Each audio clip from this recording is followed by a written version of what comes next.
Ako na nagsasabi sa'yo, mabubudol ka talaga nito. Eh, paano ba naman? Makakatipid ka sa kuryente pag ginamit mo to. Kailangan mo lang itutok sa araw, tapos pwede mo nang gamitin. Ang lakas pa ng hangin na binubuga nito. At meron pang LED light sa mismong unit. Magagamit mo to pag nag-brown out sa bahay nyo. At mas pinabongga pa nga dahil meron to dalawang kasamang light bulb. Hindi mo na kailangan magbasa ng manual, andito na mismo yung pinakasaksakan niya. Pero meron din tong kasamang manual just in case lang na gusto mo magbasa. Tamang-tama lang to dahil madalas nagba-brown out. At in fairness, ang lakas ng ilaw neto ha. Maganda rin tong dalhin kapag mahilig kayo mag-camping o kaya naman mag-picnic. Kasi hindi nyo na kailangan ng kuryenteng sasaksakan. Ibilad nyo lang yung solar. And then, wala! Mag-charge na siya.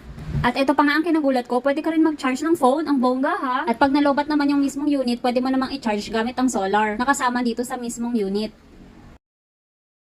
Pag hindi naman maaraw, pwede mo naman itong i-charge sa mismong kuryente. Sa PowerPH ko pala to in order. Kung gusto mo rin neto, ilalagay ko yung link sa description box o kaya naman sa comment section. Pa-heart and follow na rin ang aking page.